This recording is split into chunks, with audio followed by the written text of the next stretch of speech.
Hello friends, welcome to my channel. तो जैसे कि हमने अपनी सीरीज़ जो चलाई थी, जो हमारा ये लास्ट पेपर हुआ है 2022 का, जिसका रिज़ल्ट आपका नवंबर में हुआ है। आपका जुलाई 12 को जो एग्ज़ाम हुआ है यूजीसी नेट साइकोलॉजी का, तो हम उसका क्वेश्चन पेपर सारा कर रहे थे। ठीक है, फर्स्ट 10 क्वेश्चन हमने कर लिए थे। आज हम नेक्स्ट 20 क्वेश्चन करेंगे। ठीक है, तो जो आपका 61 क्वेश्चन है, ऐसे 61 है ये क्वेश्चन पेपर में, बट ऐसे क्वेश्चन नंबर 11 है जो, वो क्या है, द ह्यूमन रेटिना।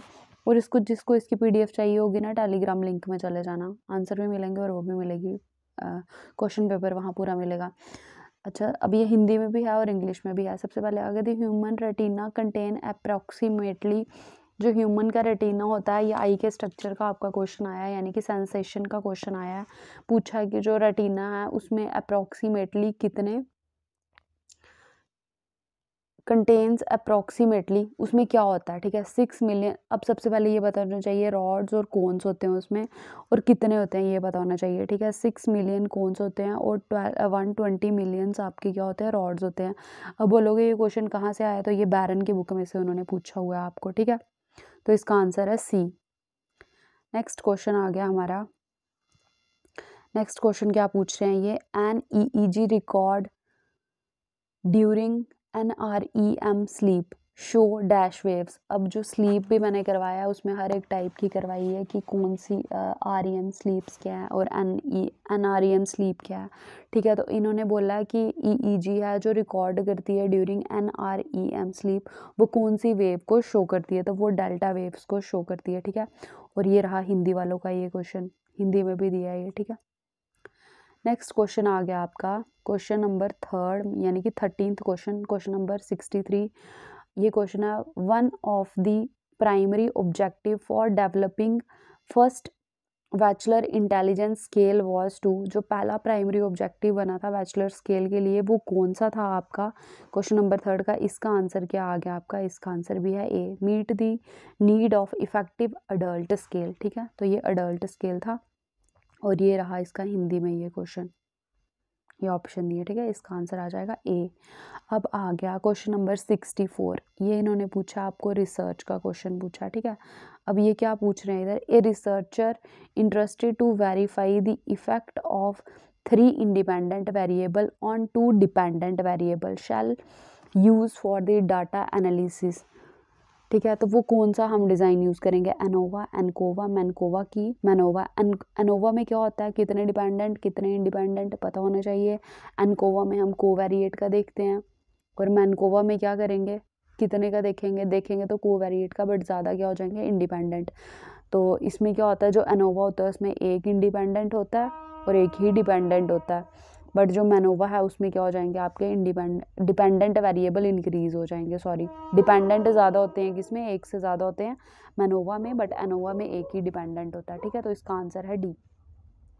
ये रहा ये आपका हिंदी में क्वेश्चन। ठीक है, हिंदी वाला भी पढ़ लेना आप। फिर आ गया उसके बाद नेक्स्ट हमारा 5th क्वेश्चन आ गया, यानी कि 15th question, the process by which we translate sensory information into a meaningful representation that we process is known as, उस प्रोसेस को हम क्या बोलते हैं। ठीक है, तो उस प्रोसेस को हम बोलते हैं सिमेंटिक एनकोडिंग। ठीक है, मीनिंगफुल रिप्रेजेंटेशन आ गया, जहाँ भी मीनिंग की बात आ गई तो पता होना चाहिए सिमेंटिक की ही बात चल रही है। ठीक है, तो ये रहा हिंदी में, हिंदी वाले बच्चों के लिए भी है। ठीक है, तो इसका आंसर यही आएगा। क्वेश्चन नंबर 66 आ गया, which of this is not one of the gestalt principle of visual organisation. तो अब कौन सा इसका प्रिंसिपल नहीं है, उससे पहले ये पता होना चाहिए कि हैं कौन सा इसके प्रिंसिपल, तभी पता चलेगा कि जो नहीं है तो वो कौन सा नहीं है। ठीक है, तो इसका आंसर आपका आ गया सी, लिटरलाइजेशन, यानी कि सिमिलैरिटी, प्रॉक्सिमिटी, कॉमन रेट, उसके बाद और कौन सा होता है, similarity, proximity, common fate, closure, और ये सारे। ठीक है, ये पता होने चाहिए आपको कौन से परसेप्शन का करवाया, उधर जाके चेक कर लेना। ये रहे हिंदी में।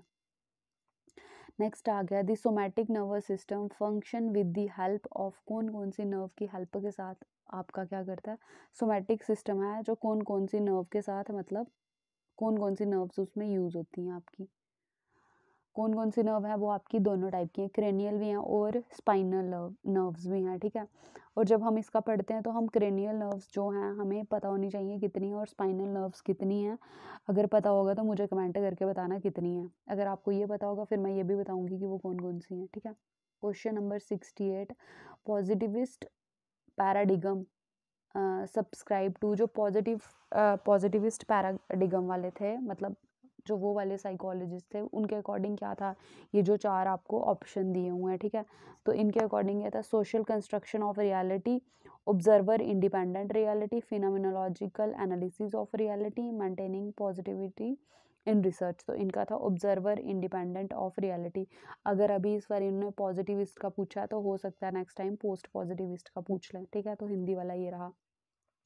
69 आ गया, सोशल सोशल कंस्ट्रक्ट ओके से चलेगा क्वेश्चन।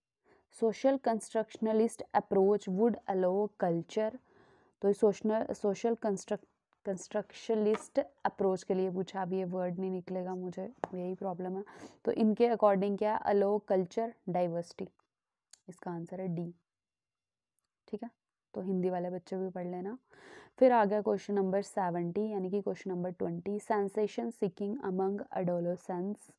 तो इसका क्या है, मेरे हिसाब से मैंने इसका पता नहीं क्यों लिख दिया था रिस्क टेकिंग, बट इसका है लुकिंग फॉर नॉवल एक्सपीरियंसेस, ठीक है। तो हिंदी वाले के साथ दिया हुआ है नीचे, क्वेश्चन पढ़ते रहना। फिर आ गया, what type of question the following is in the question आया, ठीक है। ये जो इन्होंने क्वेश्चन दिया है ये कौन सा टाइप का क्वेश्चन है। ये आ गया, why did you go to cinema last night. तो ये किस टाइप का है, मोटिवेशनल टाइप का है, ठीक है।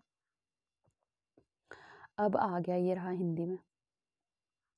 नेक्स्ट आ गया 72, the critical perspective on research does not describe to the view that. अब इसका क्या आ गया आपका, इसका भी आपका क्या आ गया, इसका आ गया answer B, reality is stable and subject to natural laws. बाकी ऑप्शन पढ़ना खुद से। 73 आ गया, a researcher using a group of 10 subject under 4 condition, ठीक है, repeatedly, what would be the degree of freedom, ठीक है। अब डिग्री ऑफ फ्रीडम कैसे होता है, जो भी हमारा एन होता है n-1 करते हैं, बट इन्होंने क्या पूछा है कि हमारे पास क्या है, 4 कंडीशंस है, 1 2 3 4 कंडीशन, ठीक है। हर एक ग्रुप में कितने 10 स्टूडेंट हैं, जो भी 10 सब्जेक्ट हैं। डिग्री ऑफ फ्रीडम पूछी, अब इनमें से हम -1 कर देंगे, -1 -1 -1, तो ये आगे टोटल 40 में से -1, तो इसका आंसर आ जाएगा आपका, नहीं सॉरी ये ऐसे नहीं था, इसका आंसर है 27। इन्होंने बोला है कि ए researcher using a group of 10 subject under 4 conditions, ठीक है, 4 कंडीशन में यूज़ कर रहा है पर रिपीट कर रहा है। What would be the degree of freedom for the error term का पूछा, ठीक है। तो इसलिए क्या है, इसका 27 है इसका आंसर। सॉरी मैंने गलत एक्सप्लेनेशन दे दी उसके पहले। अब आ गया, psychological research does not allow one of the following activity. Psychological research कौन सी एक्टिविटी को अलो नहीं करती है, तो वो आपका ऑप्शन पढ़ते हैं।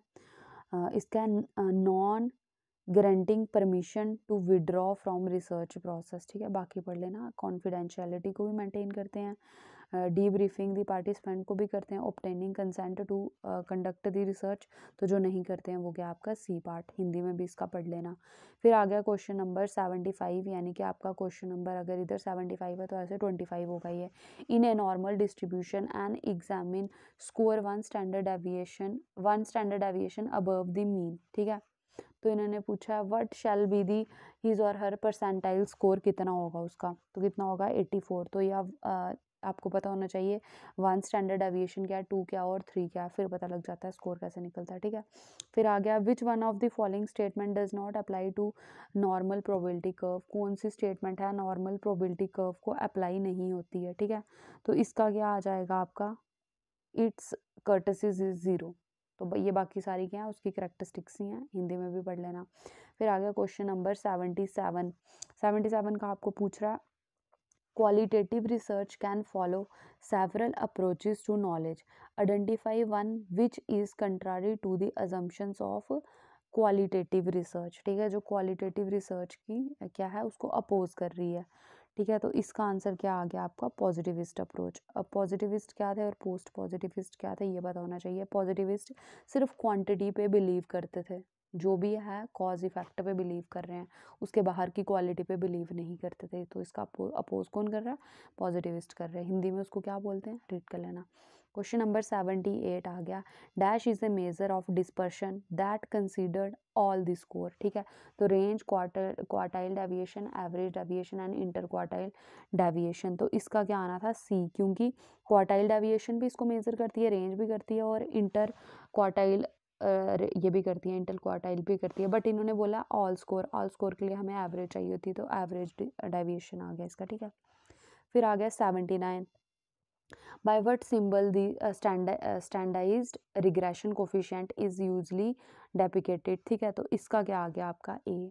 ये जो मैंने करवाया था बट वीडियोस डिलीट कर दी हैं, करवाया मैंने। इसको बीटा से रिप्रेजेंट करते हैं। फिर आ गया as per threshold hypothesis there exist. Threshold hypothesis के अकॉर्डिंग कौन सी स्टेटमेंट ट्रू है? तो ये क्रिएटिविटी और जो इंटेलिजेंस है, जब वो करवाया था मैंने उधर भी आपको इसका हाइपोथेसिस करवाया है। ठीक है। तो इनके अकॉर्डिंग क्या है?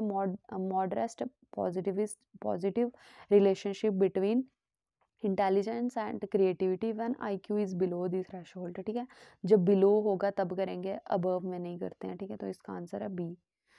तो ये हो गया हमारे कितने क्वेश्चन? 30 क्वेश्चंस हो गए हैं ये हमारे। और इसके बाद हमने क्या करना है? नेक्स्ट मैं आपके 20 का ही लेके आऊँगी। ठीक है। तो जिसको इसकी PDF चाहिए होगी तो टेलीग्राम लिंक से ले लेना, मैं उधर अपलोड कर दूँगी। ठीक है। तो वीडियो अच्छी लगी तो लाइक करें, चैनल को सब्सक्राइब करें और शेयर भी करें। Thank you.